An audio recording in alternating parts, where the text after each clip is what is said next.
Hi, everybody. Hello, just checking to make sure I'm silenced. Happy December. Happy Krampus, day after Krampus knock. Yes. Today is Krampus Day. Krampus day. I guess. I think that's how it works. Krampus Nacht is the night before Krampus comes. But, ooh, this is not going to be good. Uh-oh. Silence. Okay, that's better. You good? I think so.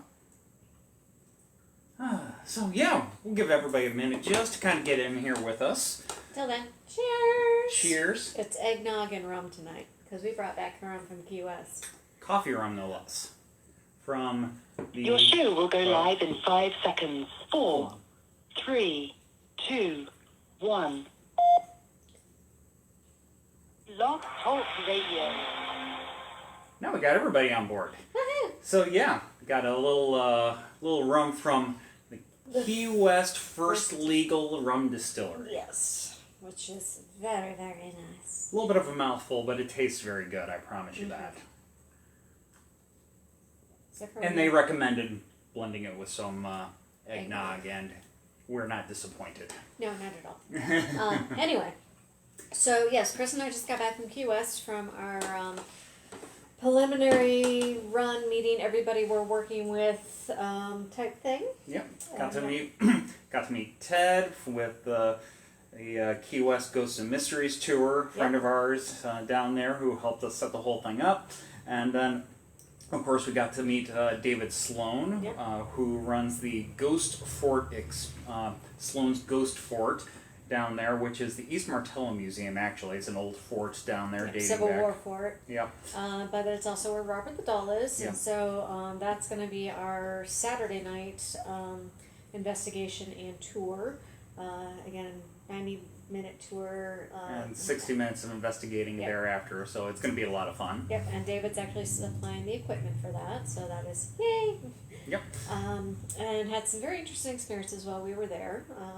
But we're not going to get too much into that because we want you to have your own experiences when you come with us. There's a lot of experiences to be had down there. Yes. And then Sunday, we're going to the Audubon House. Yes, so we met up with our contact at the Audubon House and kind of scoped out where we could set up some equipment and that sort of thing, reviewed our stories, and that's a 4-hour investigation? 4 or 5 hours, something like that. Yeah, so that's the true long investigation. But it's still going to be 2 big, fun events down there, so... Yep, Yeah, and that one we're going to have to bring our own equipment for. But that's okay. But that's doable. Pack lightly. Yeah. But yeah, so we got all that going on and more. We're going to be releasing more photos and some video snippets from our experience down there this past week. And we stayed at the location where we'll be staying in a year, and of course the buildings are haunted there. Of course. Because, well, we chose wisely. It is Cayo Hueso. It is. This Isle of Bones. So. But yeah, if you have not made your reservation, again, we're T-minus a year now, so definitely make that deposit, make that reservation, because the space is limited. We only have a set number of spaces available, and we're about a third to half gone now. About a third now. Yeah. Yep. So yeah, definitely sign up for that and come out with us. Other big things, we got our first pub crawl starting this weekend on this Saturday. Yep. Pub hop, I should say. Pub hop, not crawl. 2 stops. We're going to start inside Penny Lane Pub over there at 5th and Franklin, and have a couple of stories inside Penny Lane with a brew that'll be included with the ticket price, and then it'll be an abbreviated outdoor walk on our way over to Triple Crossing, the brewery down there on Fushi. Yep. Where we will duck inside. You'll have another drink, and while we will not be telling stories inside Triple Crossing, you'll have the opportunity to just generally chat with us. We'll do a little bit of Q&A, so it'll be a good time. Yep. As you can see, we have our tree set up. Hi, Betty. You wanna come say hi? So far, there's interest, but not climbing. Not climbing yet. A little chewing. Yeah, we'll see what happens. But, yeah, so anyways, we got all the kitty cats seem to be happy to see us. We are not getting... We're not getting stonewalled. No, so we're happy to see them too. And yeah, so it's a good thing that this week we decided to do some traditional Christmas stories. Yeah. So these are, since we were pretty busy over the last week, we didn't have too much time to research. to do a lot of research, and so this time we just basically had to read some ghost stories from the good old days, if you will, and decide which ones we wanted to go ahead and share with you tonight. Yeah, so we got 2. We'll see if we can get to 3, because some of these ghost stories are a lot longer than the ones we normally share with you. But well, last year when we did the Victorian Christmas stories, we only did 2, and so we'll see what it comes out to. But all the same, yeah, we got a couple of good old traditional Christmas ghost stories to share with you tonight. So this first one actually appeared in Time in December of 1886, and it never seemed to have been reprinted after that. There's no information about its author, but other than the name that appeared on it, and she signed it Emily Arnold. She is believed to be Mrs. Henry Arnold, most likely the same person who wrote a 3-volume novel, Monk's Hollow, under that name in 1883. Do you have any questions before we get started? Nope, people saying hi. So hi Alex everyone. and Paul. Hi Donnie. Donnie, who's you're going to be joining us down in Yes, Key you West are. next year. I promise you, it's going to be a lot of fun. And Patrick, Merry almost spooky Christmas, Chris and Beth. Yes, and we made it back. We endured our encounter with Robert the doll. Yes. So And Robert's very friendly. Yeah, as he long as actually- we show him respect. He's it's all very about friendly. respect, So, and we definitely respect Robert. Yeah. And Roberta says, "Hi, Kitty. Be good with the tree." Yes, this is Vincent in my lap. Nico is somewhere. Oh, he's right here in the chair. He's sleeping. Yep. And Yuna's on this chair, and Lulu, I don't know where she is. Lulu's being Lulu. Yep. All right, ready to go? I think so. You starting? Or am I? I thought you were. Okay. Yes, I hated leaving India, where I'd been so happy for 6 years with my dear father, who was the colonel of a crack cavalry regiment at Allahabad. And now I was ordered home, for my health had begun to fail under the scorching sun and enervating climate. Home, did I say? Alas, England was no home to me.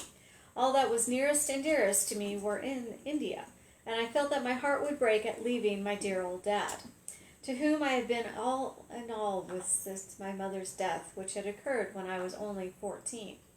But it was no use grieving over the inevitable. I had to go, and as I had no wish to make our parting harder than by useless tears, I tried my best to conceal my sorrow. I fancy my father did the same. Never can I forget the day when he saw me board the steamer with my chaperone, Mrs. Sums. Now there was a long lingering embrace, a few broken words, and then a gulf of waters widened between us, and his dear gray head, upright form faded away from my sight as the vessel plowed her way through the smooth green waves.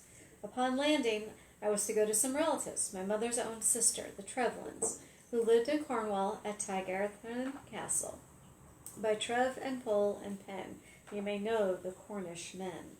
The Trevlyns were a very old Cornish family, and they had telegraph ever since the reign of Elizabeth. But alas, of late years bad times had come upon them. They had grown poorer and poorer, and the succession of spendthrift heirs had wasted the substance, and my aunt with her son and daughter had had much ado to make both ends meet.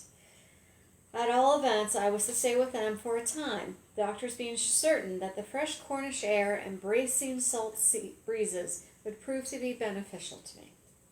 I was naturally a very nervous and excitable temperament, and I was a good deal interested in finding that among the passengers was the celebrated Mr. Delaware, the clairvoyant and mesmerist, on his way to England. To tell the truth, I was just a little frightened of him. He was so tall and thin and solemn-looking, with large pale eyes, which seemed to read one's innermost soul. I felt his piercing orbs fix on me more than once during the first week on board, and I took care to keep out of his way. But one evening the captain announced that Mr. Delaware had kindly offered to entertain us with some of his spiritual manifestations and mesmerism. Of course, we were all very eager to witness the performance, which proved to be decidedly wonderful.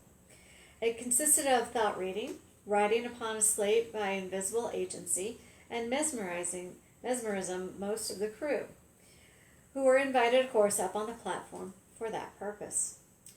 As I was leaving the saloon at the end of the evening, the captain asked me to go with him on deck, and, having received permission from Mrs. Somers, I followed him.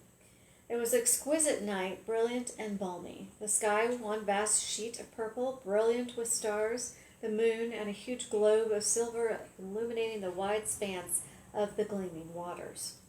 Like most sensitive persons, I was particularly alive to beauty in every shape and form, and breathless with delight, I leaned against the side and watched the phosphorescent light from the great green rollers as they glided away to leeward.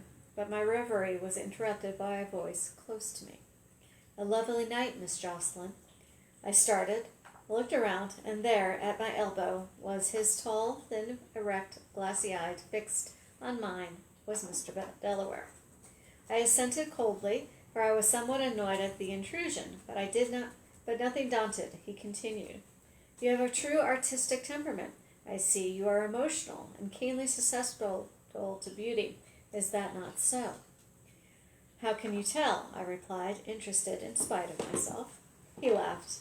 "I'm used to studying faces, and yours is a characteristic one. You would have made an excellent trance medium and clairvoyant." "Should I?" I exclaimed to much astonishment. "Could you mesmerize me?" "Easily," he returned, smiling. "Let me try." I hesitated. "Will you promise not to make me do anything foolish?" "Yes, on my honor as a gentleman, you shall only tell me what you see, and the captain will stand by you the entire time." I felt horribly nervous, but eventually curiosity got the better of my fears. I endeavored to make my mind as blank as it was directed. I fixed my eyes on those of Mr. Delaware. The sensations I experienced were curious. First, a hazy mist seemed all up to obscure my surrounding objects, to which Mr. Delaware's eyes alone penetrated. Then I lost consciousness, and as in a dream, there arose before my mental vision a fair but wintry landscape, bounded by frowning hills whose peaks seemed to touch the gray skyline. Overlooking the valley stood an old picturesque building, with castellated battlements, clothed in a tangle of creepers. As I gazed at it, the light faded, a dim obscurity succeeded in the shafts of the sunshine. A cold blast seemed to turn my blood to ice, and from the gathering gloom there approached a tall figure, enveloped in a martial cloak, and it hid its features. I could hear a deep voice mutter, "To you a task is given. See that you perform it." She who through love the treasure seeks puts nerve and courage to the test, but woe betide her if she fail the phantom knight's lost bones to rest. I stood in breathless horror, unable to stir a limb, and the figure raised his arm. A skeletal hand emerged from the heavy folds of the cloak and touched my elbow. A scorching pain shot through me. I uttered a shriek and awoke to find Mr. Delaware bending over me anxiously. "Well?" he said interrogatively. "How strange," I murmured, passing my hand over my eyes. "But why did you hit me? You must have done so, for my arm hurts dreadfully." And I pulled up the loose sleeve of my dress and looked at it, but there was nothing to be seen. "I have not touched you," replied Mr. Delaware. "Was your vision pleasing?"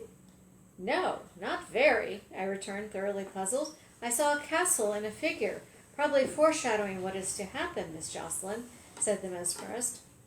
"Heaven forbid!" I exclaimed, and I wished him and the captain good night, went to my cabin, and not a little upset and nervous. I wrote down the doggerel verse that I had heard, at least I should forget it, and retired to rest with my head full of the vision I had seen. But my sleep was dreamless, and I woke the next morning ready to laugh at myself for my fears, and to think I was a fool to have allowed Mr. Delaware to practice his uncanny arts upon me. When I met him briefly, I asked him to say nothing about it, as I did not wish Miss Sumners to know how foolish I had been. "I cannot understand," he said, "how you managed to make me unconscious. I quite lost myself for a time." "You were unconscious for 10 minutes," he replied, regarding me gravely. "It was simply the extraordinary power that a strong and trained will has over a weaker one. And you, pray forgive me for saying so, are highly strong in organization, and so peculiarly susceptible to magnetic and spiritual influence. Do you believe in spirits? I asked, much interested. Certainly I do, for I have every reason to think the vision you saw last night came directly from the spirit world. You will know one day, when you do.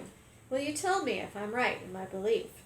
I promised, feeling vaguely uncomfortable. The subject then dropped, nor did we again allude to it. Miss Somers and I were landed at Plymouth one chilly day in the beginning of November. She was going on to London the next morning after she handed me over to the tender mercies of my relations, whom I had expected to meet me. We drove to Chubb's well-known and comfortable hotel, where we were duly ushered into a cozy oak-paneled apartment, a blazing fire burning on the hearth, the table laid appetizingly for dinner. I pulled off my hat and cloak and knelt down on the hearthrug to warm my chilled hands while Miss Somers bustled about with her numerous parcels and bags, worried her maid, interviewed the waiter, and finally departed to arrange her belongings for the night. I was feeling terribly forlorn and homesick, and an inexpressible longing came over me to have my dear old dad's loving arms around me once more. With trembling fingers, I drew from my neck a thin gold chain to which I was attached a locket. I opened it, and with brimming eyes looked at his dear, kindly face. Alas, it would be many weary months before I saw it again. I was just making up my mind for the luxury of a good cry when the waiter announced a visitor. It was my cousin, Derek Trevelyan, whom I had not met since I was a tiny child. I sprang to my feet as he came forward and took my hand with such frank, honest sympathy in his dark gray eyes that my heart warmed to him at once. And then he was so handsome. After all, beauty is a gift of the gods, and its sway is omnipotent. It is all very well for wise people to appreciate it, saying that it is but skin deep and that the charms of mind are better than those of person, but in my humble opinion, beauty wins, hands down. Would Helena of Troy, Ninon de Enclos, or Cleopatra have received a quarter of the meed of love and adoration they exacted had they been plain women? Were they as sagacious as Minerva herself? Derek Trevelyan was exceptionally handsome. He was tall and finely built, with straight, clear-cut features, resolute gray eyes, and fair hair which would have curled all over his well-shaped head had it not been too closely cropped. "And you are Ruby?" he said, in low, penetrating tones, still holding my hand in his firm clasp. "You are not much altered from the little girl I used to play with. My mother is longing to receive you. She sent you her best love and regretted that she could not come to meet you herself, but this is one of her bad days." "I am so sorry," I replied, withdrawing my hand and motioning him to sit by the fire.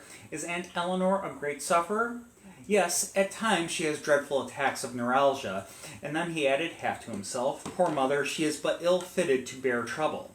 Our tete-a-tete was interrupted by Miss Somers, who welcomed my cousin very cordially, and we sat down presently to a cozy little dinner, admirably served, after which Derek insisted upon carrying us off to the theater where he had secured a box. The next morning I parted from Miss Somers with many expressions of regret and the sincere hope that we might meet again ere long, and then Derek and I started for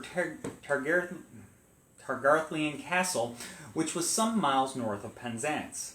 It was growing dark when we arrived at the lodge gates and drove up a long avenue of fine old elms whose leaves were now whirling down in showers in the wintry blast.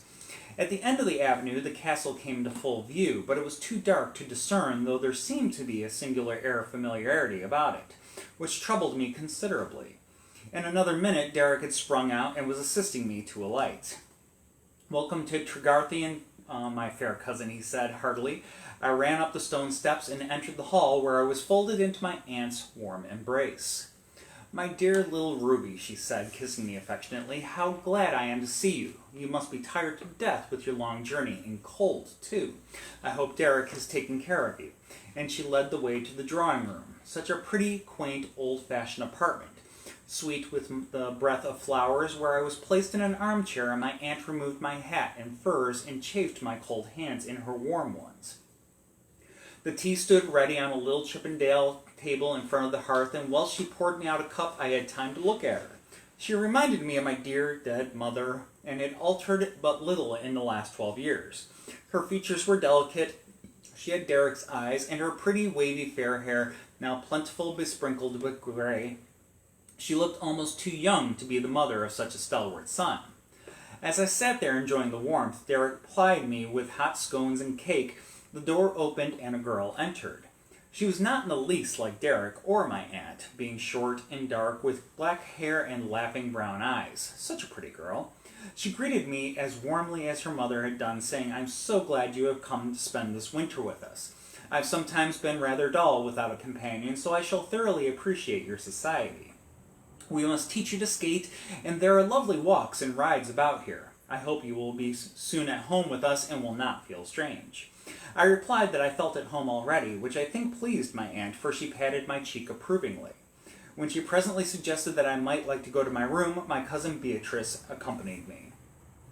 "I thought you would prefer to be near me," she remarked, as after ascending the broad oak staircase, we traversed a long corridor with doors on one side, and finally entered a room at the end, which was simply set, yet comfortably furnished, and contained a bookcase in which I saw several of my favorite authors and poets, a couple of armchairs, and a writing table, and better than all, it opened into Bee's bedroom, which gave me much inward satisfaction. I found her a bright, clever, and amusing companion, and she chatted away to me while she helped me to arrange my knickknacks and get ready for dinner. The next morning I woke early, and springing out of bed ran to the window and looked out over the gardens, which extended far into the valley beneath, through which ran a streamlet spanned by a couple of rustic bridges and foaming over huge boulders covered with lichen. In the misty distance was a chain of hills whose rugged tops were hidden by clouds. Those hills seemed strangely familiar to me. Where had I seen them? Like a lightning flash came the recollection of Mr. Delaware and his interview with me. As I stood spellbound, unable to believe the evidence of my own senses, the fog gradually rolled away, and there before me the landscape of my vision. A sense of utter bewilderment, not unmixed with fear, seized me. I dreaded I knew not what, but I longed to go out and get a view of the castle, which was impossible for my present position. So I dressed quickly, and going downstairs, let myself noiselessly out of the hall door and ran down the grassy slope of the lawn until I reached a thicket of arbutus and laurel which I had noticed from my window. Then I turned and faced the castle. Yes, there it stood, the very embodiment of my dream, the sun sparkling on the old diamond-paned windows and tinkling the few leaves left upon the trailing creepers of vivid crimson. I felt as if turned to stone, and a great reverence for Mr. Delaware and his spiritual arts rose in my impressionable mind. As to the rest of my vision, I dared not let myself think of it. It was all too uncanny, too horrible. But my unpleasant reflections were abruptly ended by my cousin Derek, who emerged from a side path in knickerbockers and gaiters, a gun over his shoulder, who seemed unfeignedly pleased and astonished at seeing me. "Good morning," he said, taking off his cap, and the sun shone on his bright face and clustering brown hair. He looked so brave and frank and handsome that my fears left me as if by magic. "You are early. I'm afraid you did not sleep well." "Yes, I did, capitally. But I was possessed of a demon of curiosity and was obliged to come out. Now you shall show me over the grounds." He gladly assented, and we made the tour of the gardens, which were extensive and very lovely, though Dame Nature had a little too much her own way. Where there had been an army of gardeners were now only two. The acre or so of grass was unused and falling into decay. The stables were the same, the fine stud reduced to a couple of old hunters and a rough pony. My heart ached to see the ruin, the desolation, that had fallen upon what was evidently once a splendid estate. I suppose my telltale countenance must have betrayed my feelings, for Derek turned to me half laughing, yet with an undercurrent of bitterness which he could not conceal. "It is the old story, Ruby. We must cry Ichabod that glory has departed. The sins of the fathers are visited on the children. Do you know that in 4 months we must turn out of here?" "Is it possible?" I cried aghast. "Yes, we can no longer keep the wolf from the door. We have struggled on for years. The castle was heavily mortgaged during my father's lifetime. Now they mean to foreclose, and we can do nothing. My mother has enough to keep her from starving. As to myself, I mean to get a tutorship, and thank heaven my college education will ensure me that. It is hard to give up the old place that has been ours for so many generations, but beggars mustn't be choosers." There was a break in his voice. He turned away and busied himself with his gun. I felt very grieved, but I could think of nothing to say to comfort him. Presently he continued, The worst of it is that there is a rumor that an immense quantity of treasure lies concealed somewhere in the castle. My heart stood still. Treasure? I repeated eagerly. Ah, then you have never heard the legend of Trevelyan's nor the ghost which is supposed to haunt Tregarthian. But how pale you are, Ruby. Perhaps I had better postpone my story. Oh no, tell me now, I urged, and drawing my sealskin close around me, for I shivered intensely, I seated myself upon one of the seats on the terrace which flanked the south side of the building. Well, there was once upon a time, during the reign of Charles I, a certain Guy Trevelyan. Of course, he was a staunch royalist, and something of a freebooter too, I'm afraid, judging by all accounts. This worthy knight was in close attendance upon the king, and was among the escort sent to convey the Queen Henrietta Maria to England. Later on, he was dispatched on a secret mission to Spain, and whilst there, a quantity of Spanish treasure in the shape of money, drinking cups, flagons, and chalices, all in pure gold, fell into his hands, and was brought here for concealment. 6 months later, during the Civil War, Tregarthian Castle was stormed by the Roundheads, who were successfully repulsed by Sir Guy. But after the siege was over, the knight was found to be missing, and was never heard of again. What became of him or the treasure, heaven only knows. Every successive heir to the estate has searched the place, but to no purpose. Have you? I asked breathlessly. Yes, indeed. You may think me a fool, but I have surveyors and architects here for a month at a time. We found one secret chamber opening with a sliding panel from the picture gallery, but nothing more. There is an old doggerel rhyme about it. It runs something like this. She who through love He broke off suddenly as I started forward, crying, No, no, there must be some mistake. It can't be. Why, Ruby, what is the matter? You don't mean to say you are frightened? I tried to smile, but I felt horrified. What did it mean? You only too well I knew the remainder of the rhyme, for it haunted me. I had it written down on my desk at this very moment. I don't see much chance of any lovely young maiden braving this ghost of Sir Guy for my sake, he went on, but his tone seemed muffled and far away. I have a vague impression that he turned to me with keen solitude in his glance. Then he, the castle, everything faded into a dark mist. A ghastly terror seemed to shake my very soul, and I fell forward, unconscious. When I recovered myself, I was in the warm breakfast room, my aunt bending anxious over me with a bottle of smelling salts. My dear child, she said, how you frightened me. I have been scolding Derek for taking you out without any breakfast. You must remember, dear, that you are somewhat of an invalid and quite unused to our cold climate. I sat up and tried to smile. Please don't scold, Derek. It was all my fault. Then you must promise me not to attempt to get up another morning until you are called. Now, you must have some breakfast.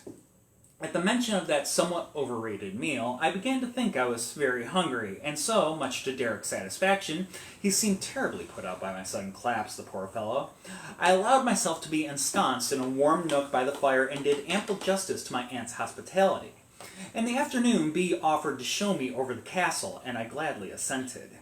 It was a rambling, old place, big enough to put up a regiment of soldiers. 2 wings were entirely closed and only saw daylight when it was necessary to remove the dust that had gathered upon the time-worn furniture and brocaded hangings, relics of generations past. Everywhere I saw the same evidences of decay, of poverty, that I had noticed out of doors. It was indeed sadly apparent that the glory of the Trevelyan's had departed. When we entered the picture gallery, which ran the length of the north wing and was shut off by the heavy folding doors, the sun was setting, and the darkness was coming on apace. We passed down it, our footsteps making no sound upon the tapestried floor. The eyes of the dead and gone Trevelyan's followed us as eyes will do in an oil painting, Bea pointing out to me the most noteworthy of them. I'm afraid they were mostly a lawless race, given to cards, dice, and wine, and more apt to love their neighbors' wives than their own lawful spouses. This is the celebrated Sir Guy, said Bea, stopping short at a full-length portrait of a knight in armor, his plumed casque in his hand. He is supposed to haunt the castle. Isn't he an old fright?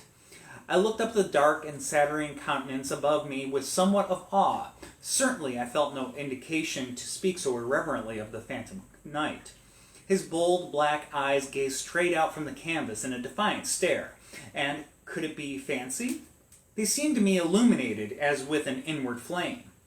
I glanced hastily around. Was it a shaft of sunlight that had caused that unearthly radiance? No, the gallery was already shrouded in darkness. With a sudden feeling of terror, I turned to Bee, who had gone on and said in a half-whisper, "I don't like this place. It is eerie. Let us go downstairs." And seizing her arm, I hurried her towards the door, and we ran down the corridor as if all the ghosts imaginable had been at our heels. Bee threw herself, breathless and laughing, into a chair when we reached the drawing room.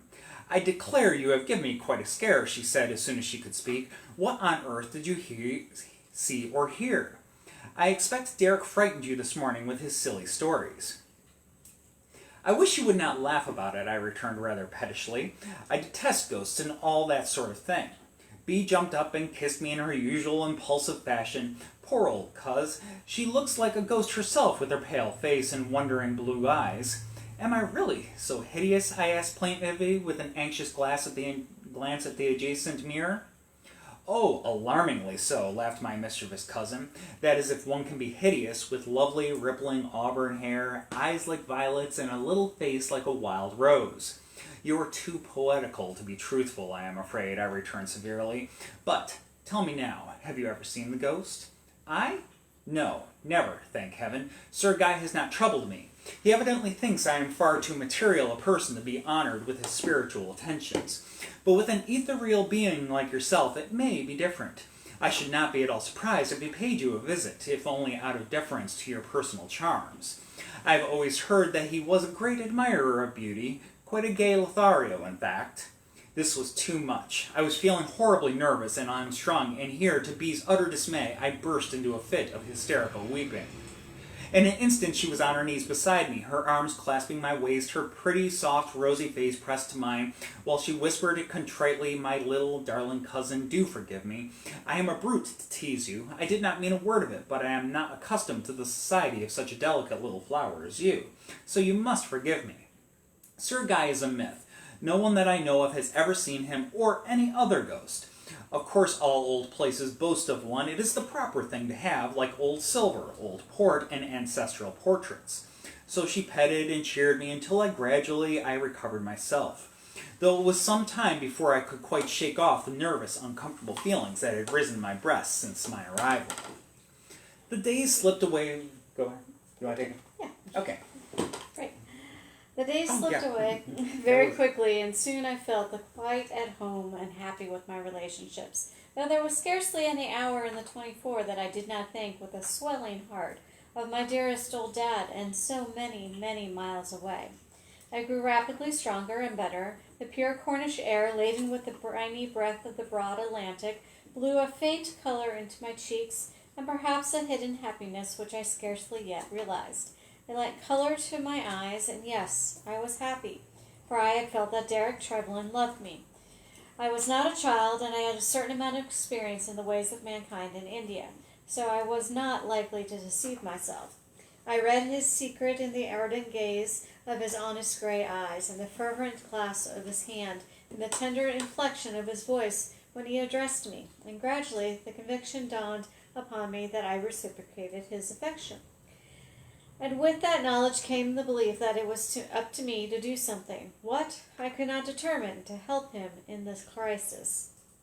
As the time passed, his resolute young face grew graver and graver. On more than one occasion I found my aunt in tears, which she vainly endeavored to conceal. Even my irrepressible cousin Bee seemed to be sad and anxious.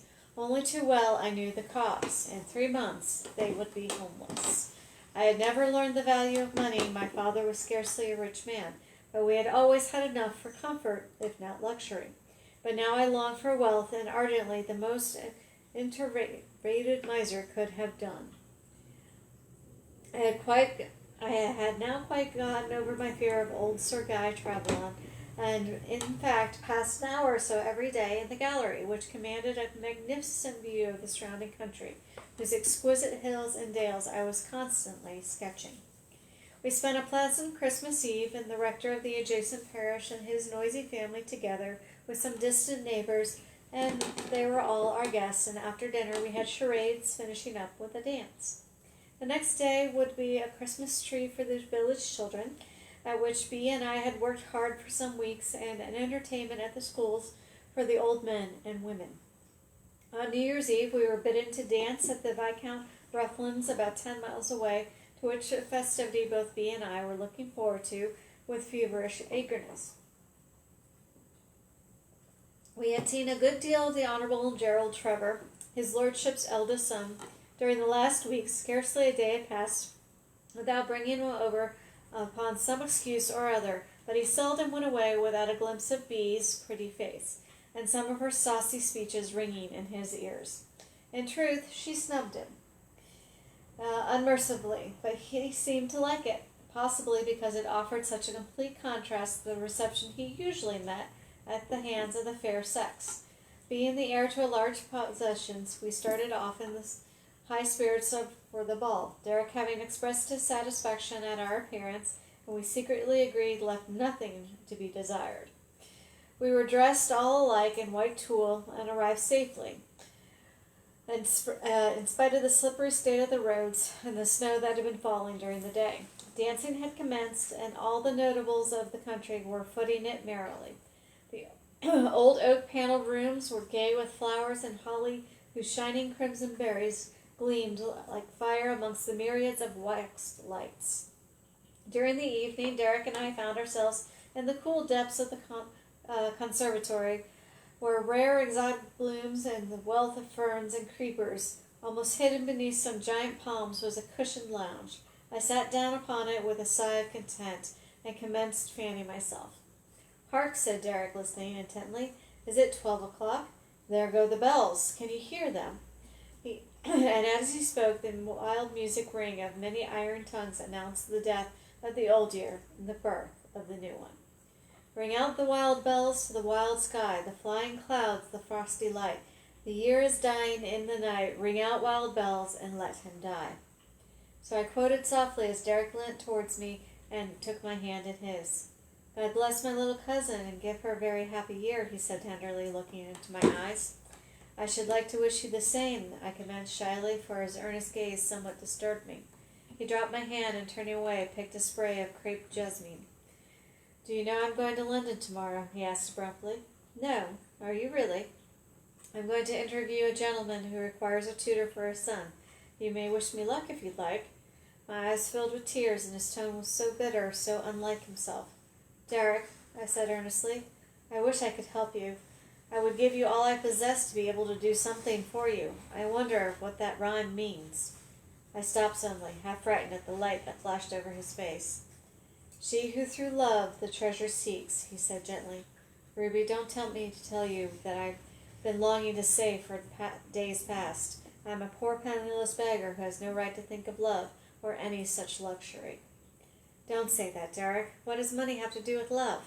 "A great deal, my sweet romantic little coz, so the world cannot get on without it." I looked up at him, our eyes met, and then somehow Derek's arm slipped around my waist, and my cheek found a comfortable resting place on his shoulder, whilst he whispered that he adored me, and had done so, in fact, ever since he saw me at Chubb's Hotel, a forlorn, tearful little figure kneeling by the fire. I went home in a dream of happiness, and, as I bade Derek good night, promised to be down in the next morning to give him his breakfast before starting to London. On reaching my room, I told Bea I was tired to death, and I shut the door leading into her apartment. There was a bright fire in the grate, and after undressing, I slipped into a warm dressing gown and sat down to consider the state of affairs. The fixed idea in my head was still, how could I help my darling? How on earth was the meaning of that doggerel rhyme? Why had I been troubled with that extraordinary vision on board the Victoria if nothing was to come of it? I sat there thinking and thinking until the fire went out. But I awoke to the fact that I was intensely sleepy and very cold. I got into bed, but I could not sleep. Over and over I recalled my curious interview with Mr. Delaware. He had said that I was particularly susceptible to spiritual influence. Surely the spirits would not harm me if what I desired to know was to benefit those I loved. With a sudden but irresistible impulse, I rose with my candle and stole noiselessly out of the room, along the corridor to the picture gallery. I paused for an instant with my hand on the door. What mad act was I about to do? I knew not, but I was in that state of exaltation when fear is unknown. I turned the handle slowly and entered. The cold moonlight pouring in the uncovered windows fell athwart to the picture of Mr. Sergei Trevelyan, standing grim and foreboding in his suit of mail. I went up to it, I scarcely conscious of what I was about, and feeling vaguely that I was acting under the guidance of a superior will, fell upon my knees and held out my arms, imploring the portrait. Great shade, I murmured, help me find this treasure. If it is to be true that thou walkest these halls and walls seeking rest, I pledge myself to give thee Christian burial if thou wilt grant my prayer, for the sake of thy descendants, now in such trouble. Was my petition impious, do you think? I know that it came from my heart, and I ended with my eyes fixed upon the scornful ones above me. The radiant flame as an expiring ember burned in them. I almost fancied that those dark, harsh features softened as they looked down upon me. I rose from my knees and was advancing towards the door, when a deep sigh, which almost a groan, startled me. In an access of terror, I flew along the corridor, regaining my room, and locked the door, and jumped into bed, but I was too nervous, too excited to sleep. Great heaven, what had I done? Invoked the spirit of the dreadful Sergei? A crowd of horrible possibilities overwhelmed me, and I dared to remain no longer by myself. I went into Bee's room and asked her to let me share her bed, but she willingly consented, and long afterward I fell asleep. Do we have a question? Nope. Something completely different. Oh dear. Your turn. Oh, is it? Yes. Okay.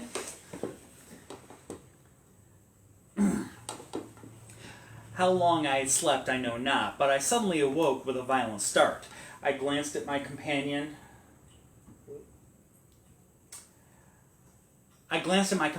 She was slumbering sweetly. I sat up and looked fearfully around the room. The nightlight was burning dimly. Outside the window was nothing but darkness. The moon had disappeared.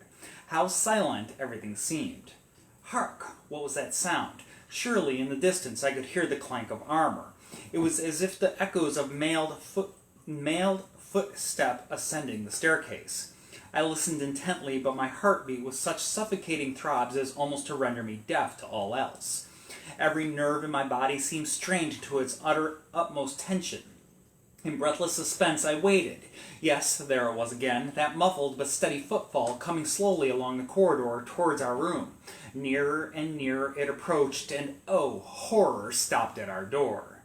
That door was locked, for I had turned the key myself when I came in.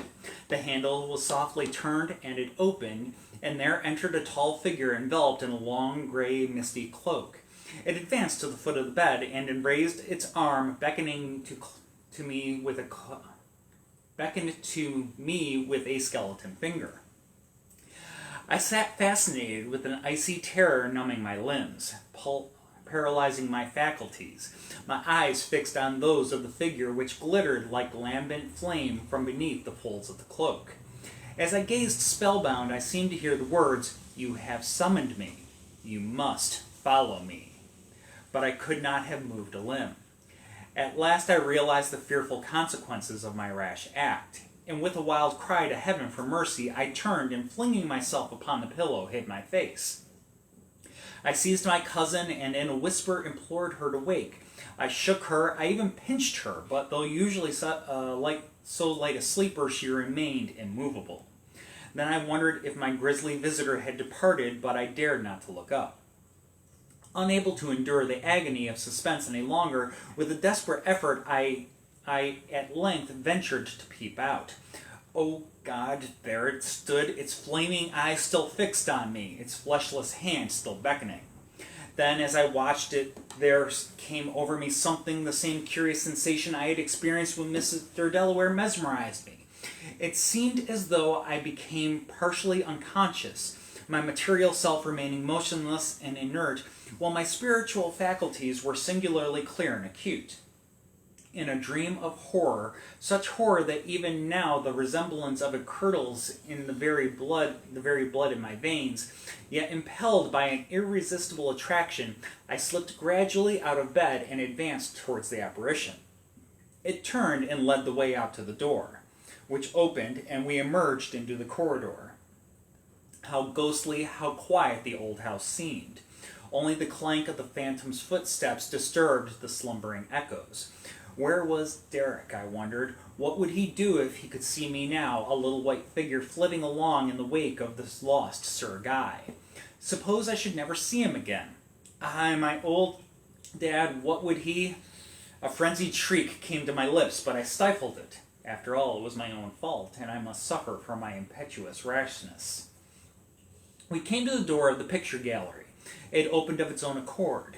The gallery was full of light, but, oh heaven, not the light of the blessed day, nor of the moon, but the phosphorescent glare that comes from the purescent of a charnel house. The place seemed alive with misty forms, impalpable shapes, perhaps of the dead and gone Trevelyan's, glided past me, and faint whispers and sighs sounded in my ears. Probably they were wondering what reckless mortal this was who dared to brave the spirits of the departed. I glanced at Sir Guy's portrait. It had disappeared. Only the frame remained. The ghost paused at the sliding panel which Derek had shown me. It flew back. He entered, then beckoned me to follow. I would have given worlds to refuse, to run away, to scream, to do anything that would alarm the household. But I could not. My lips were dumb, and the strong magnetic attraction, impossible to resist, that had dragged me from my bed, now forced me to go on. I stepped into the recess. The panel closed. I was a prisoner. Sir Guy advanced to the end of the small room. I saw his hand raised to a portion of the wainscot.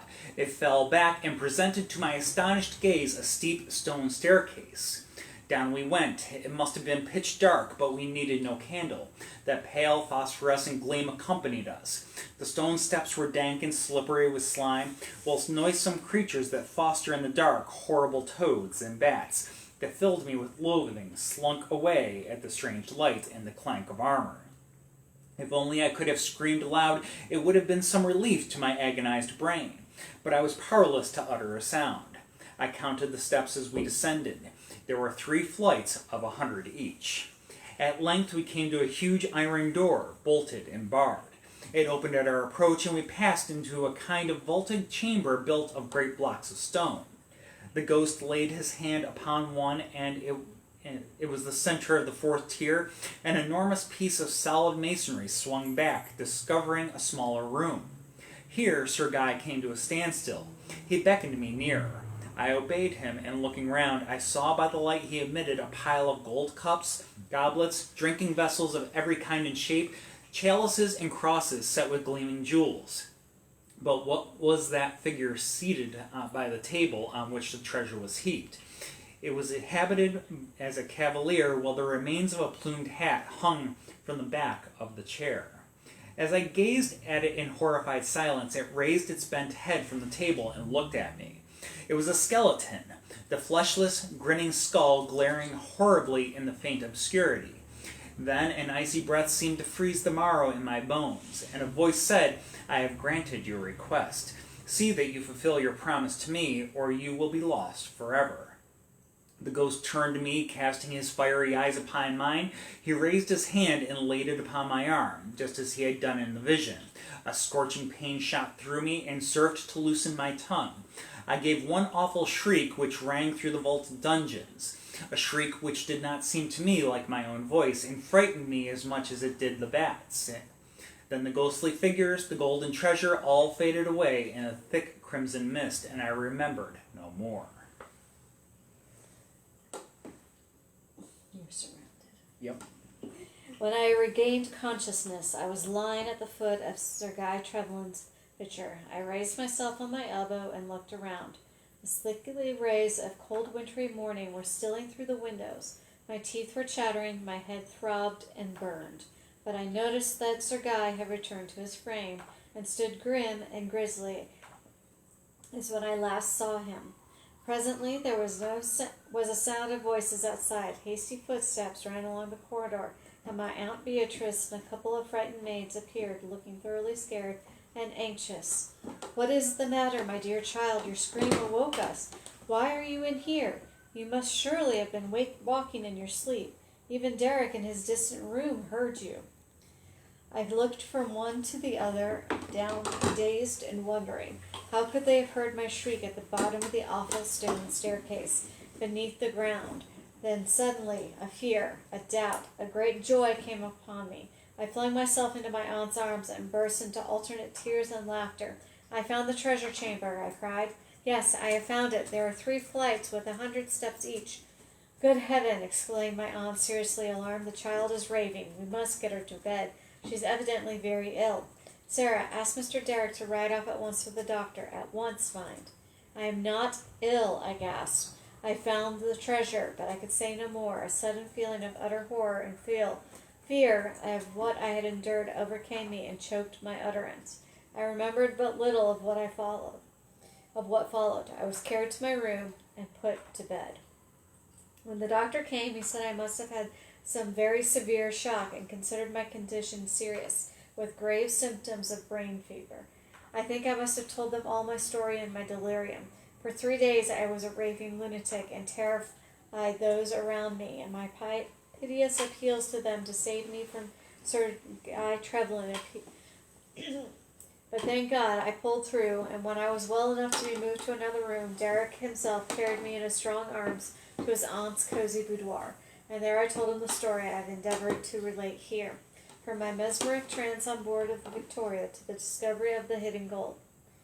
"I'm afraid you don't believe me," I said as I ended. I noticed Aunt Eleanor looking at me anxiously, with incredulous expression on her gentle face. She evidently thought I was still wandering. But Derek knelt down beside me. "My little darling," he said tenderly, seriously, "I believe everything you tell me, and I will go at once and prove the truth of your words." "You can't go alone," I entreated. "Wait until tomorrow and get Gerald Trevor to accompany you. I will send him a note at once. The Lord Ruthven shall come too." He did so, and the next morning Gerald arrived with his father, and when Derek explained why he required their presence, they were tremendously excited and curious. We accompanied them to the picture gallery. They opened the sliding panel and entered the tiny recess.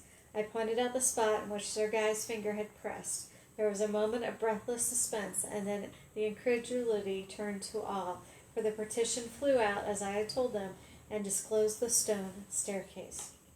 I gave one glance at it and shivered with horror. I hid my face on my aunt's shoulder, and she and Bee led me away. My story is told. They found everything exactly as I had related, but they could not unclose the iron door for which Sir Guy had opened with a touch. 2 locksmiths had been summoned from town, and it was accomplished at last. The solid masonry in the stone chamber swung back, and as I descended and disclosed the long-lost treasure that Sir Guy had brought from Spain, which was probably the cause of his ruin. The figure seated at the table was doubtless that of the missing knight, who had been caught as a prisoner in this secret chamber by the untowed closing of the aperture, which opened by a spring from the outside. It is needless to say that his remains were carefully collected and interred with full honors at the Church of Tulkerin. Later, I had a brass inserted on the ancient pavement to the memory of the phantom knight. Besides, I did not owe him a debt of gratitude for his kindly conduct to myself. I was so horribly afraid of his visiting me again. Amongst the treasure were found many Spanish doubloons, the broad gold pieces, enough, thank God, to free Trevelyan from the mortgages and debts encumbering it, and to enable my Derek to hold up his head high among the greatest in the land. That summer he and I sailed for India for our honeymoon, my dear father coming over to England to give me to him. Wherever I did descend those awful stairs with the ghost of Sir Guy, or whatever under the influence of some powerful supernatural influence, I evolved and I have related from my inner conscious. I know not, but it is a singular fact that I still bear upon my arm the print of those 4 skeleton figures, and what more, my 2 little children also have the sign of the manual of the ghost of the treasure chamber.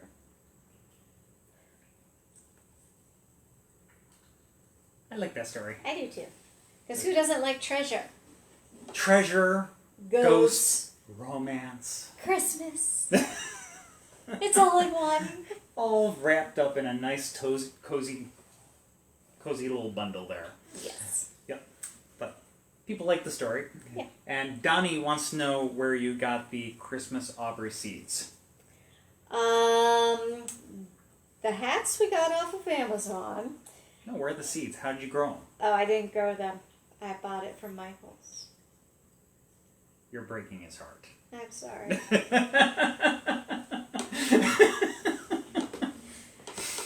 I'm sorry to say this one's just foam. I would like to grow an Aubrey. She would protect the front porch from thefts. I would really like an Aubrey out there. Better than a T-Rex.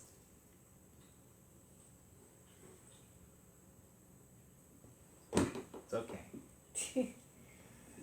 He's not big enough. He needs to grow. Okay. He's a baby. He needs to grow. He can't eat the thieves. Anything, but both of them are too far away. Better question, what do you feed your Audreys to? Shh, that's a secret. Loose cat hair. Okay. Oh boy. Okay. So we do have We one have more. not recovered, by the way, from the trip home last night. We got in at 1:30 this morning, and I had promptly to get up for work around 6:30, so it was a short night.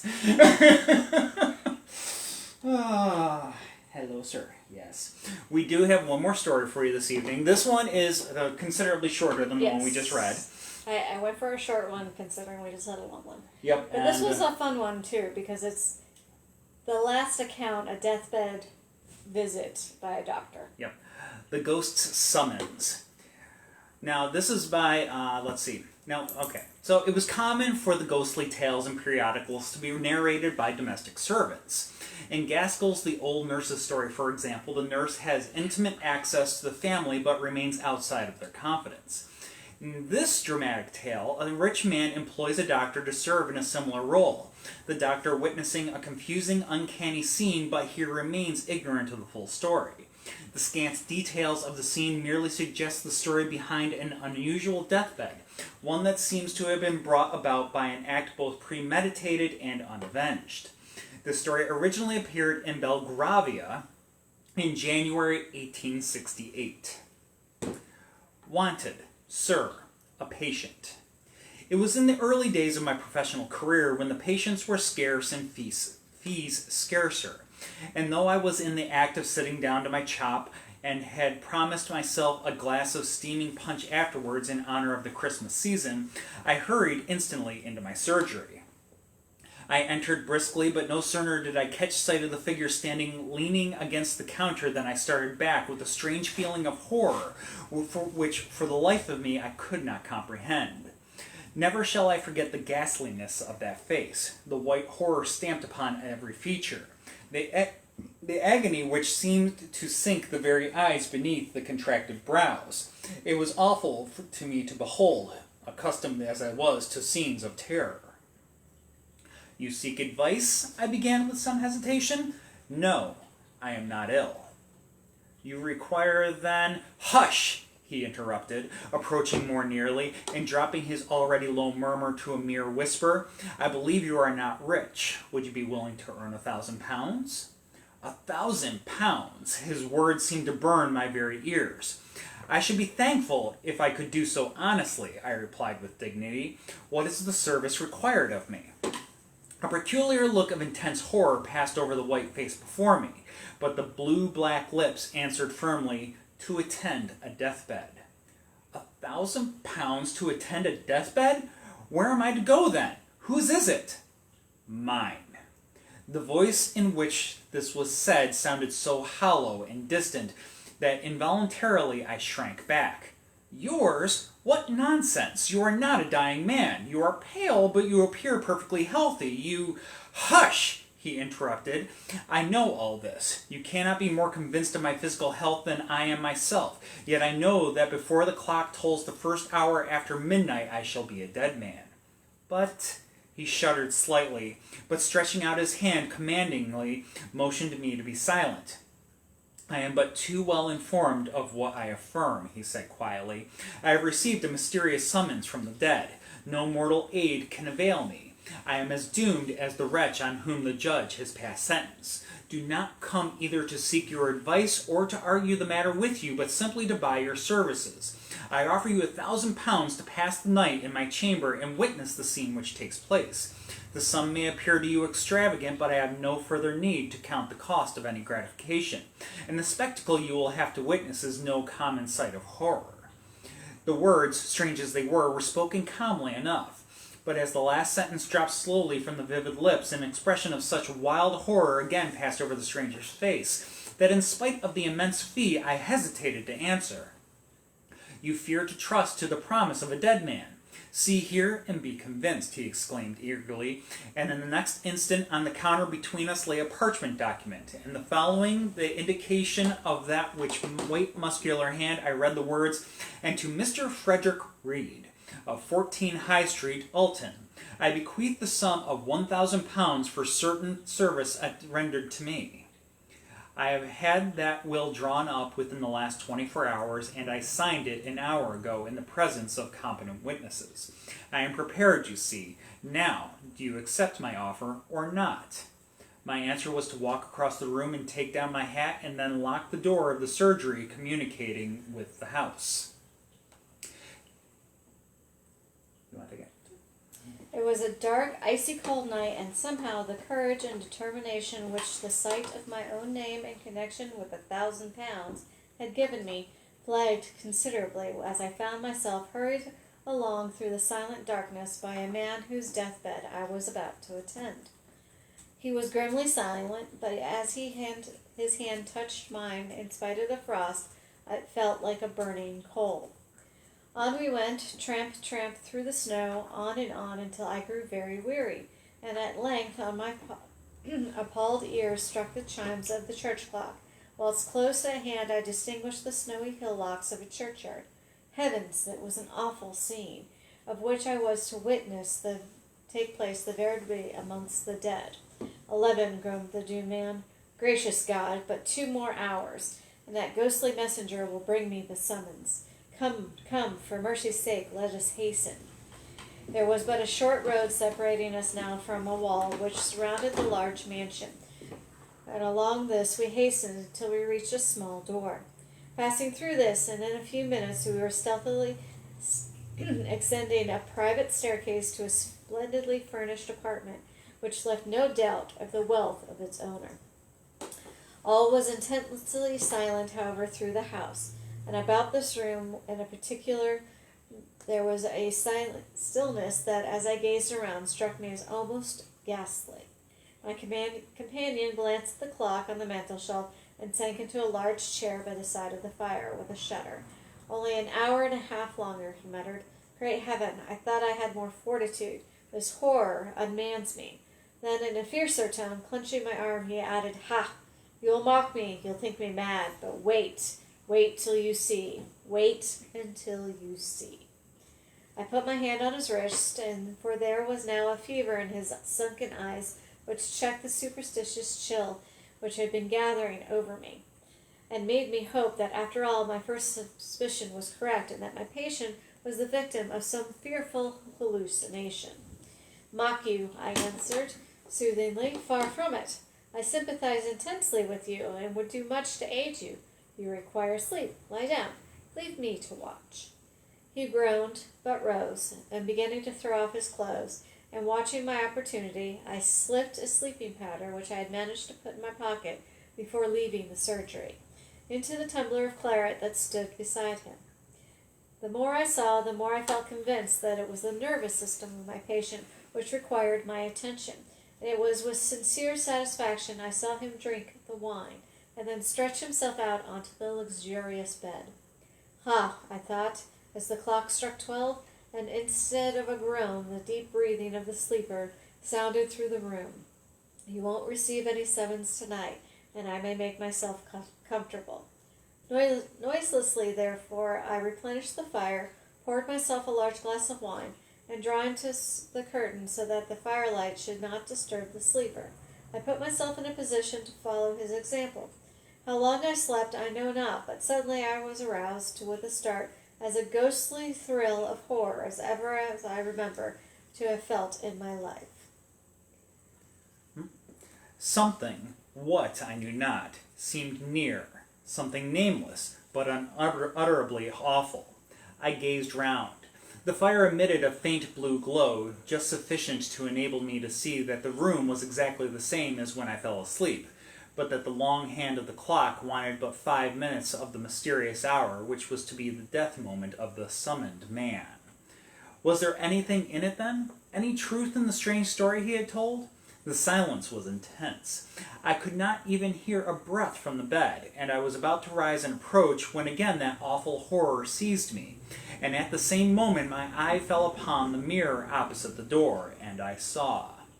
Great heaven, that awful shape, that ghastly mockery of what had been humanity. Was it really a messenger from the buried, quiet dead? It stood there in visible death clothes, but the awful face was ghastly with corruption, and the sunken eyes gleamed forth a green, glassy glare which seemed a veritable blast from the infernal fires below. To move or to utter a sound in that hideous presence was impossible, and like a statue I sat and saw the horrid shape move slowly towards the bed.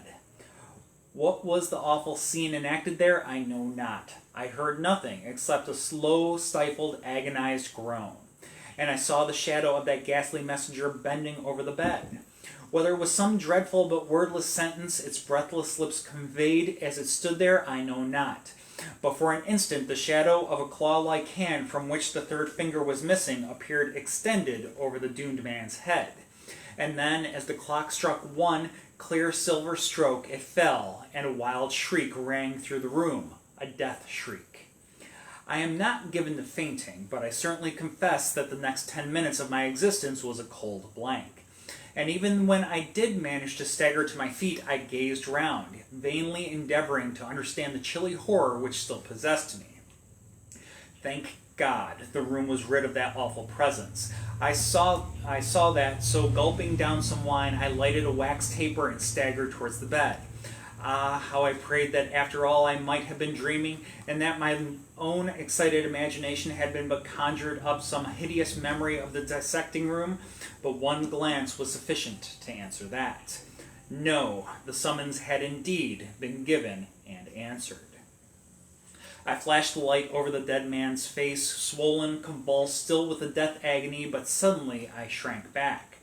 Even as I gazed, the expression of the face seemed to change. The blackness faded into a deathly whiteness. The convulsed features relaxed, and even as if the victim of that dreaded apparition still lived, a sad, solemn smile stole over the pale lips.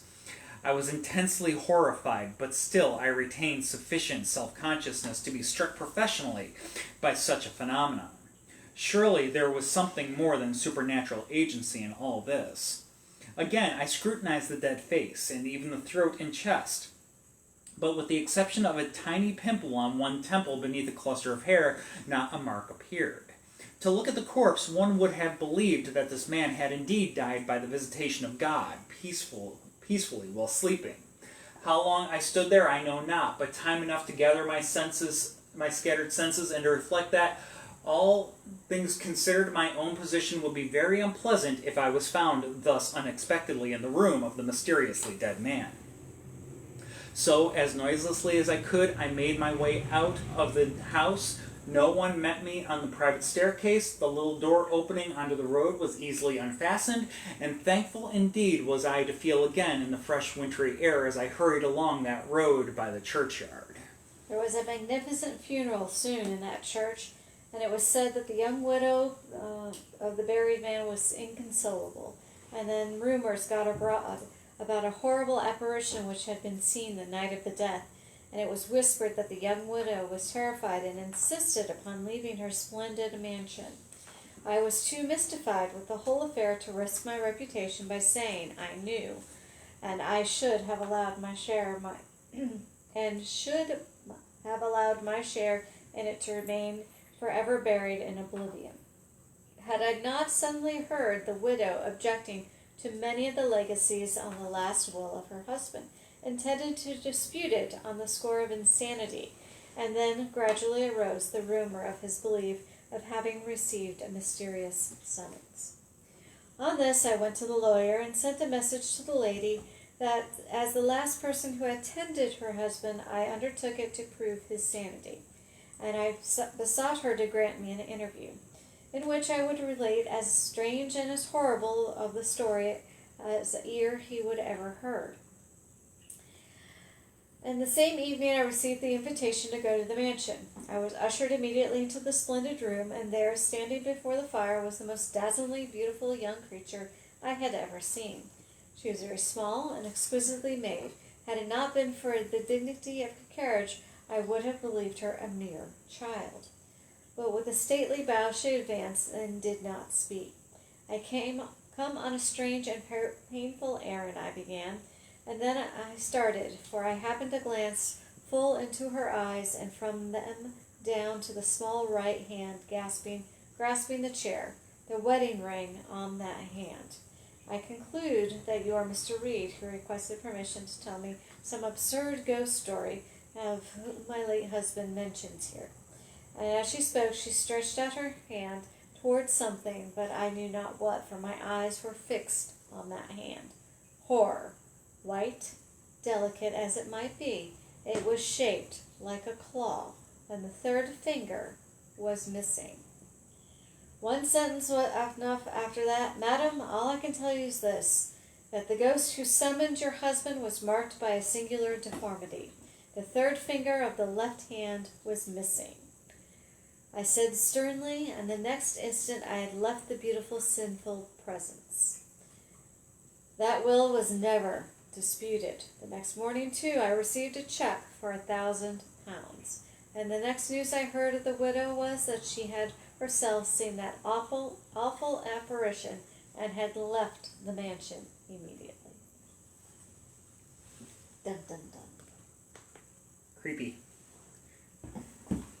So those are our 2 ghost stories for the evening, and we're getting cuddles, as you can see. Yep. Alex thinks that they're patiently waiting their turn to tell the story. Oh, I think Vincent is out cold. Vincent has not budged Vincent for an is hour. out cold. He's only snuggled deeper into the lap, if that's even possible. Oh. And Mr. Trouble over there. Yep. But yes, kitty cuddles all around. They've been very, very affectionate and happy to have us home. Yes. Which, we're happy to see them. Yes, we're happy to be home with you. I just don't think they fly well, so they're not going to Key West with us. No, they are not. They'll manage. Yeah. They are well taken care of while we're gone. Yes, they are. I dare say spoiled even. Oh, yes. All right. But with that, so we are going to be, we will be back in 2 weeks, and we're going to do some more Christmas stuff, although... This time it'll actually be Christmas ghost stories, or ghost stories that happened around Christmas. So I am working on that research. yeah, so, these were definitely, classic, like, works of fiction, but 2 weeks from now will not be fiction. Yep. Although we will in just over 2 weeks on December 23rd, Thursday. So December 23rd, we are planning on doing a storytelling session down at Rich Brow Brewing. So probably about 9 o'clock at night, we will go ahead and we will tell a couple of ghost stories just as we did this evening. Yep. One of them, if you tuned in last year, you might remember, we're going to do the kit bag again because Yes. that is just such a fantastic story. And we'll do another one. We haven't quite decided which one yet. But we're gonna pin it down. Yep. So we're looking forward to all that. And in the meantime, as Beth mentioned, we got our haunted pub hop this coming Saturday, and the Saturday after that, we're going to be working with the John Marshall House again. So you'll have another opportunity to do that if you weren't able to join us last month. And we'll be around, kind of doing our thing. A couple other of our classic walking ghost tours on this coming Friday and the Friday afterwards. So we will be around. We will be keeping busy with the haunted history. And, hi Glenn! Hey, Glenn! So please do tune in later on. And let us know what you think. Sorry that we missed you live, but glad to see you here. Yep. Nope. So- You're waking up. So, yep, Sleepy face. we are all good for tonight. Yep. And yeah, as always, got any questions or anything like that or whatever, we are happy to chat with you and hear from you. So please drop us a line anytime. And again, also want to emphasize the Key West thing. It's going to be a lot of Please fun. sign up. We thought we were excited before, but coming back now, really- now we're really excited. Got to meet a lot of people that we're going to be working with face to face, and they are excited to have us. yes, fantastic people. So we're looking forward to it. They're looking forward to it, and it's going to be a lot of fun. And if you want to look that up, you can check it out, hauntsofkeywest.com. So, anyways, with that, we will go ahead. We will depart for this evening. In the meantime, y'all stay safe, stay warm, and yeah. Watch out for the snow on Wednesday. Yeah, we'll see y'all in a couple weeks. All right, Have a good night. See if I can navigate.